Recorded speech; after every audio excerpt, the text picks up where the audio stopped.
When will you actually feed your soul? When will you truly realize your own worth? Is fate really a thing you worry about? Hold on to this podcast of MW, where you get to see the depths of fate discussed briefly. Pull into your driveway, you turn off the ignition, the engine ticks into silence, and suddenly you have this realization. You don't remember a single turn you made. Nope, not one. You were physically there, your hands were on the wheel, but your mind was somewhere else. Completely. You were on autopilot. It is a universal experience. It's actually a biological efficiency mechanism. The brain stops recording new memories because the pattern is so established, it's just trying to conserve energy. Right, exactly. Yeah. Energy conservation. But here is the question that has been keeping me up at night since I read the material for today's deep dives. What if that isn't just happening on your commute? What if that is happening to your life? What if you aren't actually driving the car at all? What if the road is just moving underneath you and you're just sitting there, completely convinced you're steering? That is the terrifying premise we are working with today. We are staring right into the abyss of agency versus determinism. Welcome back to the deep dive. We have a fascinating, and I'd say a slightly unnerving text on the table today. That's putting it mildly. It is titled simply Text. That's it, just text. And it's by an author known only as MW. Minimalist. I like it. Very. And honestly, calling this thing a poem feels like calling a microchip a rock. It looks like a poem on the page, sure. It is maybe 30 lines long. Yeah. But functionally, it feels more like source code for the human condition. I agree completely. I've spent the last few days living with these lines, really letting them soak in. And what strikes me is the sheer ambition of it. It attempts to unify three distinct frameworks that usually do not talk to each other at all. Right. You have metaphysics, specifically the architecture of fate. You have theology, the nature of divine connection and mercy. And then in a very sharp, very jarring left turn, you have technology, specifically artificial intelligence. And it does all of that to answer one single question. Are we free? Or are we just, algorithms made of meat? It's the classic free will debate, but updated for the Silicon Age. And it is not polite about it. No, it's not. So here is our mission for this deep dive. We are going to deconstruct this text line by line. We aren't going to skim. We're going to live in these stanzas. Get right into the weeds. We're going to look at the author's really challenging take on free will. We're going to unpack a psychological trap involving pride that I guarantee everyone listening has fallen into. I know I have. We're going to land on that ending, that Planet of the Apes style twist that suggests we might be voluntarily turning ourselves into robots. It is a heavy lift for 30 lines, but the structure is there. It really does guide us perfectly from the cosmic down to the internal and finally out to the digital. So let's get right into it. Section 1, the architecture of fate. The text doesn't ease us in. It opens with a barrage. Read the opening lines for us. Let's hear them. Okay, here we go. It starts. Of a human is fate this fate, that fate here, fate there, fate where. The repetition there is aggressive, isn't it? It's almost percussive. It's suffocating. It feels like noise. Fate this, fate that. It sounds like someone complaining about bureaucratic red tape, but for the universe. Yeah, or like static on a radio. It's just this constant, inescapable hum in the background. It's dismissive and overwhelming at the same time. I think that suffocating feeling is entirely intentional. The author is establishing the ubiquity of the concept. See, usually when we have these late night conversations about fate with a capital F, we are talking about destiny. The big moments. Exactly. Who you fall in love with the day you die, the job you get, the mountain peaks of life, the stuff they make movies about. Right. But by saying fate here, fate there, the text argues that fate is granular, it's atmospheric, it isn't just the mountain you climb, it is the pebble in your shoe, right. It is the dust in the air. It's the traffic light turning red just as you get there. It's the coffee spilling on your shirt right before a big meeting.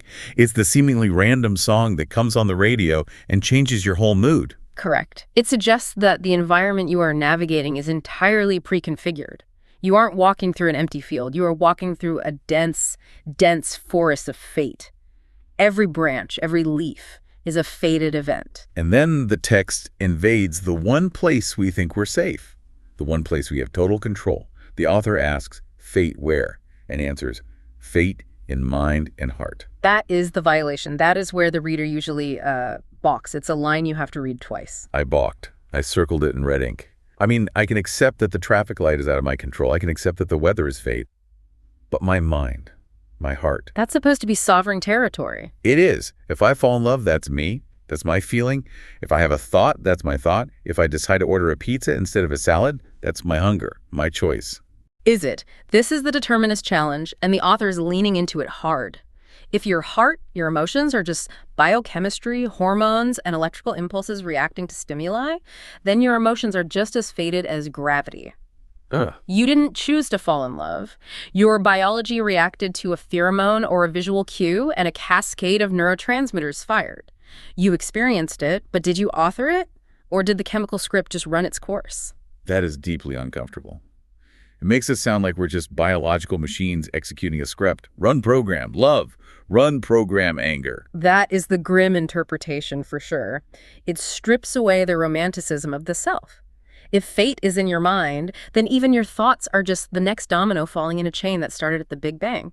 Your brilliant idea was always going to happen at that exact moment. Wow. So even this conversation was fated. According to this text, yes, every word. But then right next to that terrifying sort of cold mechanical idea, we get the beautiful phrase, fate's art. Fate's art, two little words that change everything. It's a weird juxtaposition, right? Fate is usually described as cold, mechanical, indifferent.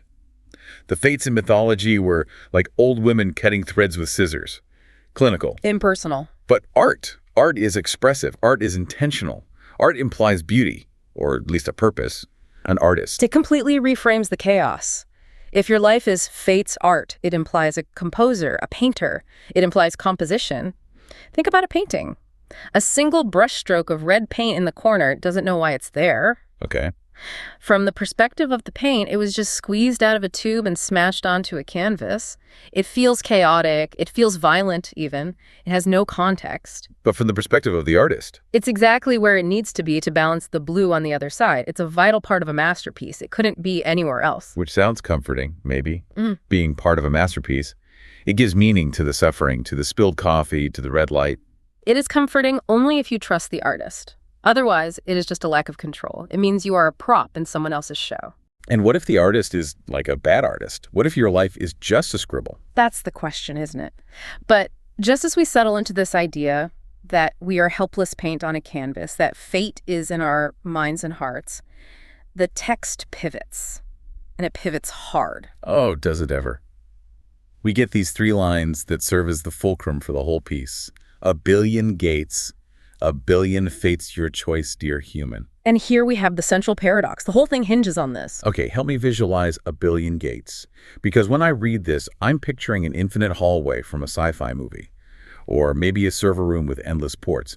Or the Library of Babel. It's overwhelming. I see it as a fractal of potentiality. Think about quantum mechanics and the many worlds interpretation. Okay, I'm with you. The idea is that every time a decision can be made, reality splits. You have a billion doors in front of you every single second. Not just big life choices, but tiny ones. Do you scratch your nose or not? Do you take a sip of water now or in 5 seconds? A billion options. A billion trajectories. But notice the specific wording. The text does not say a billion outcomes. It says a billion fates. I caught that. I circled it. Yeah. Billion fates. That feels restrictive. That sounds an oxymoron. That is the critical distinction. If I say outcome, it implies the future is unwritten. It implies that you walk through the door and then you improvise. The story starts when you open the door. Right, it's a blank page. But if I say fate, it implies that the story behind that door is already printed. It's a finished book. Wait, let me try to wrap my head around this. So if I choose door A, that timeline is fixed. It's a script. If I choose door B, that timeline is also fixed. It's a different script, but it's still a script. Exactly. This is very similar to the concept of the block universe in physics, the idea that all times past, present, and future exist simultaneously in a 4-dimensional block. The script for door A exists. The script for door B exists. They are both fates. They are both already art. So where is the free will? If both scripts are written, what am I actually doing? It feels like a fake choice. You are the selector. You are the needle dropping on the record. You don't write the song. The song is vinyl. It's pressed. It's fate. But you choose which track to play. Oh, that's a good analogy. That is what the line, "Verily your choice, dear human," signifies. The verily adds this solemn weight. It's not a casual choice. It's a profound, almost sacred act of selection. Dear human. Can we talk about that tone? It feels, I don't know, a little patronizing. Like a parent talking to a toddler who is holding a fork near an electrical outlet. Your choice, sweetie. But you know they're about to intervene. I read it as compassionate irony, or perhaps a cosmic sigh. The author knows the crushing weight of this setup. Think about it. You are surrounded by fate. Your own mind is fate. The options behind the doors are fate, yet you are condemned to choose. Condemned to choose. I like that. You must pick a gate. You cannot stand still in the hallway. Inaction is also a choice. It's just picking the stay in the hallway gate, which has its own pre-written fate. It's the paralysis of analysis on a cosmic scale. If I know that my choice locks me into a pre-written destiny, the pressure to pick the right gate is paralyzing. What if I pick the wrong fate? What if door A leads to tragedy and door B leads to happiness? And you have no idea what's behind them. None at all.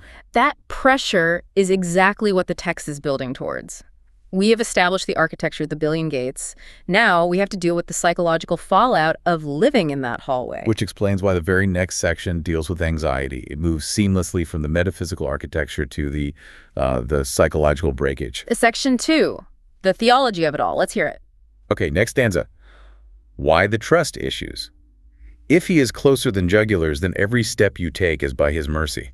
Why the trust issues? It is such a modern clinical phrase, isn't it? It sounds like it's from a therapy session. It does. It sounds like a bad date or an intervention. You have trust issues. It's almost funny coming after this grand cosmic setup. But in this context, it is a diagnosis of the human species. The author is looking at this human, standing before the billion gates, trembling, sweating, terrified of making a mistake, and asks very directly, why don't you trust? Trust what or who? Trust the artist, trust the system, trust that whichever gate you choose, the art will be meaningful. And the counter-argument the text offers, the reason why we should trust, is this specific image. Closer than jugulars. Now, I know enough to know that's a religious reference. Yes, it is a direct allusion to a verse in the Quran. We're closer to him than his jugular vein.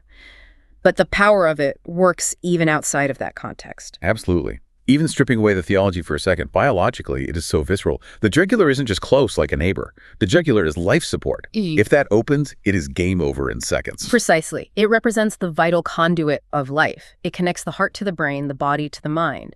By invoking this, the text is arguing against the clockmaker theory of God. You know, the deist idea that God built the universe, wound it up like a clock, and then walked away to do something else. The distant observer watching from a cloud with a telescope. This text creates a totally different geometry. It says the divine isn't up there. It is in here. It is woven into the biology. It suggests that the energy keeping your atoms together, the force pumping your blood, is the connection. So it's not that God is watching you. It's that the energy sustaining you is the divine presence. It's an immanent, not a transcendent power. Okay, so the text argues, if the source of your life is literally flowing through your neck, closer to you than your own skin, why are you panicked about the gates? Yeah. You are already held. You are intrinsic to the system. You can't fall out of it. You can't. Then comes the line that trips me up, and I think it challenges our modern ego a bit. Then every step you take is by his mercy. Why does that trip you up? I'm curious. Well, if every step is mercy, does that mean I'm not really walking? Am I being carried? It goes back to the free will thing. If the step is mercy, did I really take it? It feels like it removes my achievement. I think we can go back to our driving analogy. Or maybe a better one is a GPS system in your car. Okay. You choose the destination. That is the gate. That is your choice. But the satellite system, the triangulation, the map data, the electricity powering the phone, that is the mercy. Oh, I like that. That clarifies it for me. You couldn't navigate without the infrastructure. You couldn't even exist to make the choice without the biological mercy of your heart beating. So the text is saying, you provide the direction, the choice, but the divine provides the locomotion, the mercy. It's a collaboration. So it's a synergy. It's not taking away my choice. It's enabling it. It's the platform on which your choice can exist. You are walking, but the ground is being held solid under your feet by something else. That's the mercy. Okay, I can see that. But here's the problem. Humans are messy drivers. We ignore the GPS, we take shortcuts, we get road rage, we think we know better. We absolutely do. And this brings us to the messiest, and I think most relatable, part of the text, the psychology of the mischievous. Section 3. This is where the rubber meets the road. This is my favorite section because it exposes a trap that high performers especially fall into constantly. The lines are, look at how the mischievous plays after a sin line comes with regret after a deed. comes with pride. The mischievous. Who is this character? Exactly. Who is this? Is this the devil? Is this the id from Freudian psychology? Is it a gremlin living in our brain? The text personifies it. It functions as the ego, or the nafs in Sufi terminology, the part of you that is obsessed with you, the part that constantly narrates your life from your own perspective. And notice the verb plays. Look at how the mischievous plays. It's not fights or attacks. It's plays. It is a game. The mischievous is a trickster, and the game is ping pong. The ego is ping-ponging you between two emotional states to keep you off balance and, crucially, focused on yourself. The first state is obvious. After a sin comes with regret. That's just a working conscience, isn't it? You screw up, you feel bad, so you don't do it again. System operational. Yeah. Seems healthy. In a vacuum, yes. Regret is useful data. It's a feedback mechanism. But here, it is part of a cycle. Regret, if you wallow in it, if it turns into shame or self-loathing, becomes just another form of self-obsession. Oh, look how bad I am. Look how much I failed. I am the worst. Right. You're still staring at the mirror. You're just staring at a version of yourself you don't like. The spotlight is still on you. Exactly. It keeps the focus on you, not on the trust or the mercy from the last stanza. But the second half, that is the sniper shot. That's the real trap. After a deed comes with pride. This is the counterintuitive insight. We are taught from kindergarten that doing good deeds is the goal of life. Be good, help people, do the right thing. But the text warns that the aftermath of a good deed is a spiritual trap. Because you pat yourself on the back. Look at me, I chose the right gate. I gave money to charity. I helped the old lady across the street. I am winning the game of life.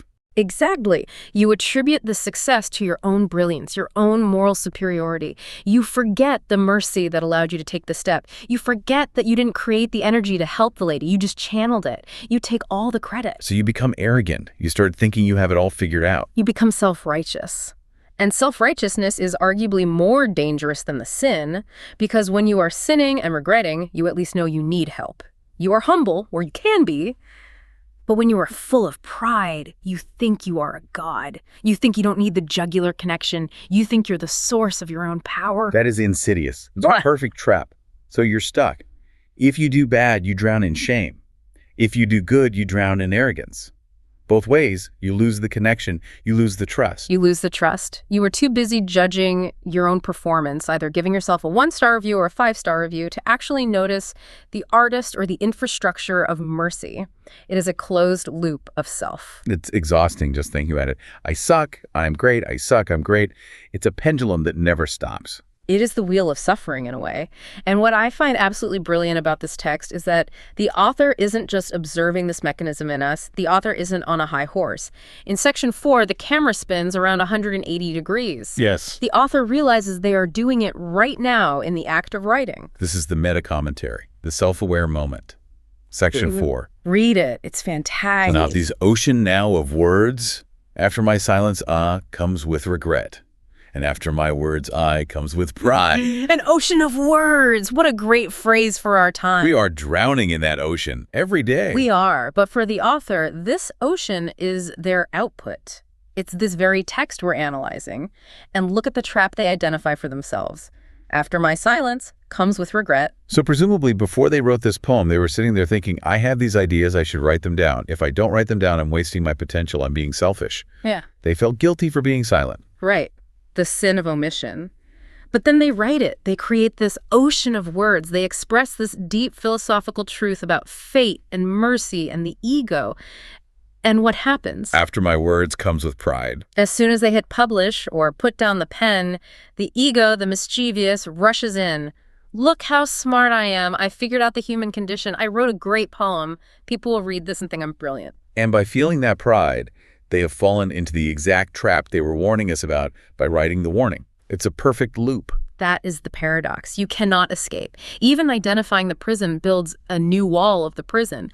If you explain the trap of pride to someone, you become proud of your explanation. We're probably doing it right now. Oh no, that is so meta, it hurts my brain. It's like a finger pointing at itself, or one of those Escher drawings. And that brings us to the most important word in the entire text. It's the emotional climax of the whole piece. Just sitting there. We have to talk about the ha-ha, because it stands alone on a line.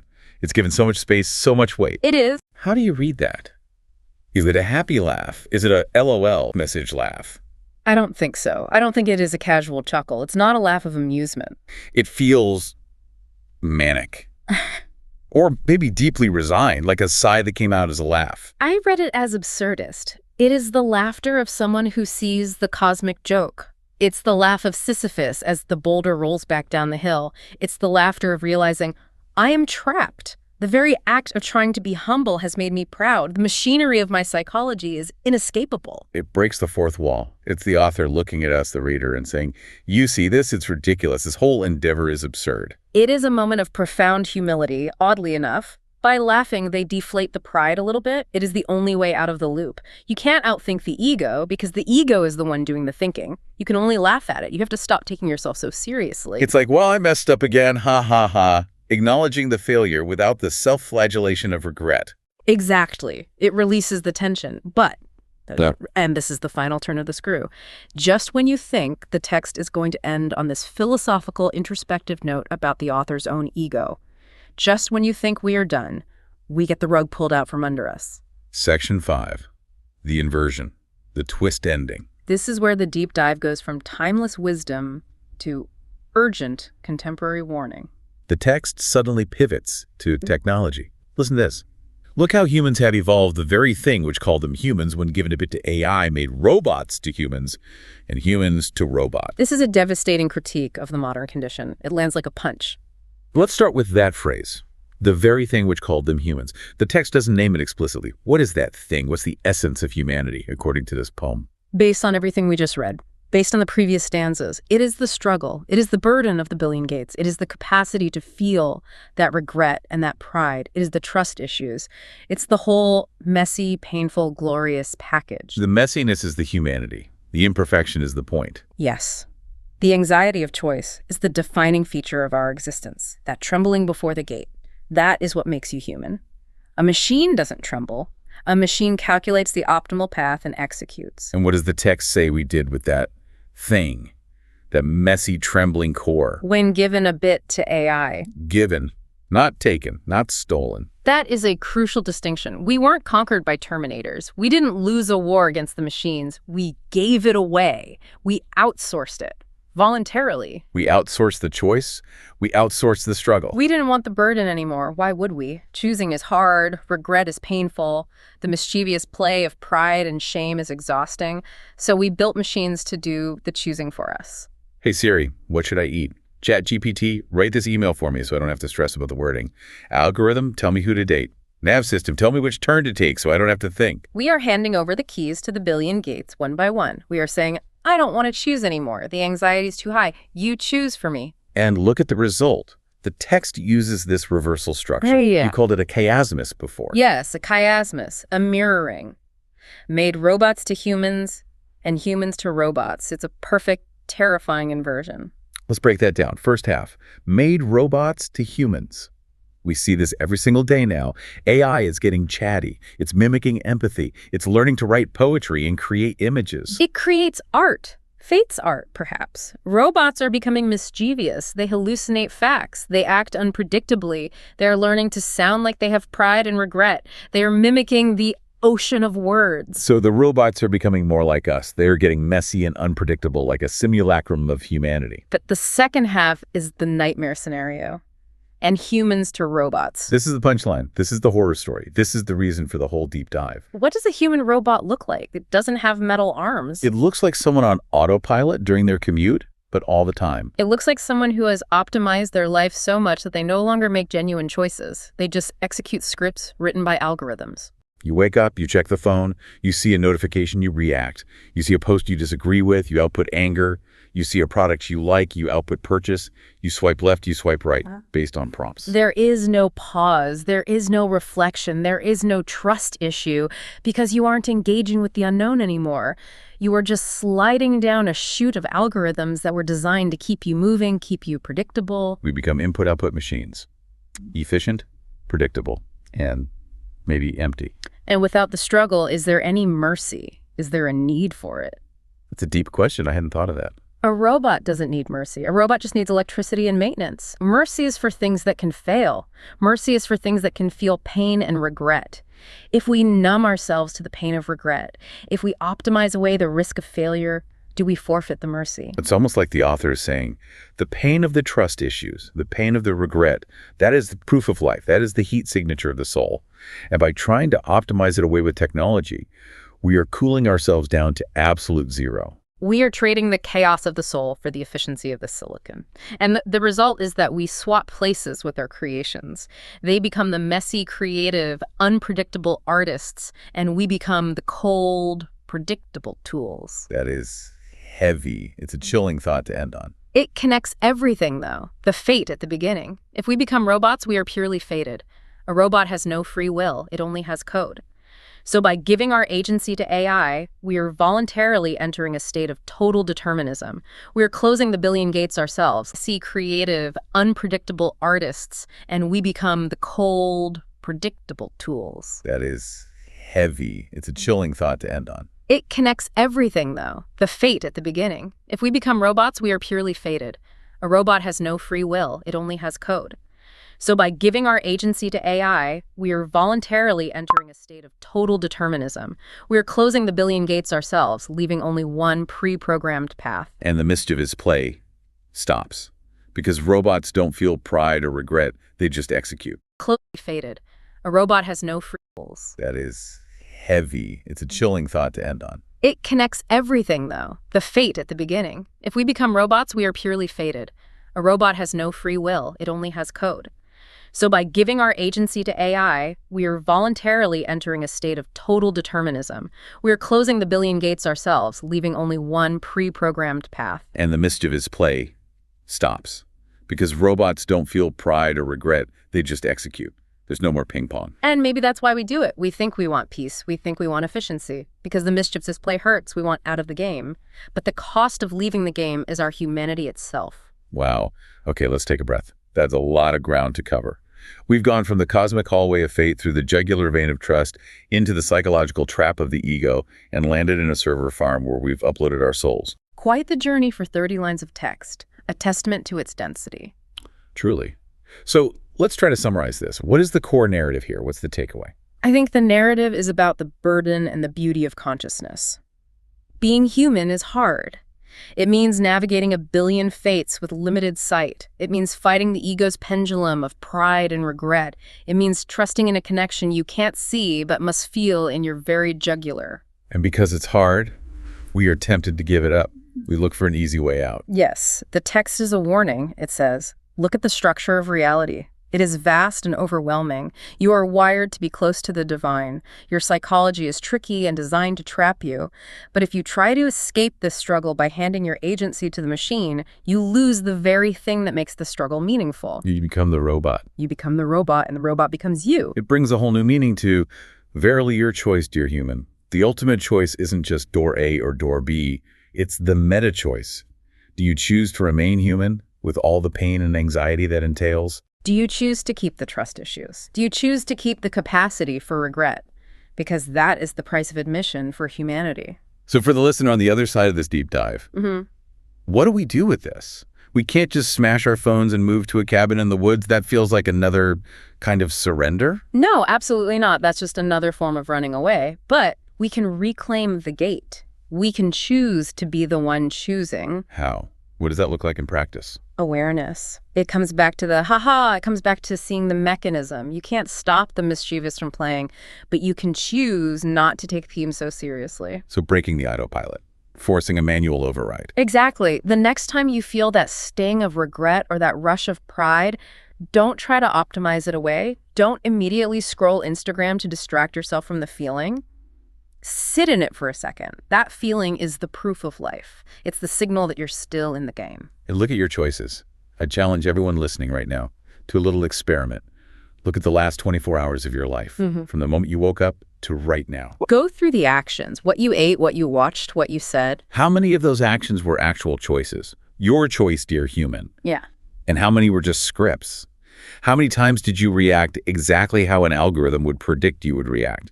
How many times did you let an app tell you where to go, what to read, what to feel? If you look back at your day and you can't find a moment of genuine, difficult, messy choice, a moment where you paused at one of those billion gates and truly considered, then the transformation might have already started. The billion gates are waiting. I thought, But you have to actually look at them to choose one.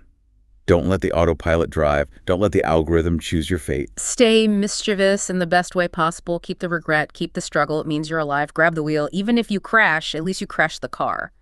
Fate's art is messy. Don't let an algorithm paint it for you. Well said. Thanks for diving deep with us. Stay human out there. We'll see you next time.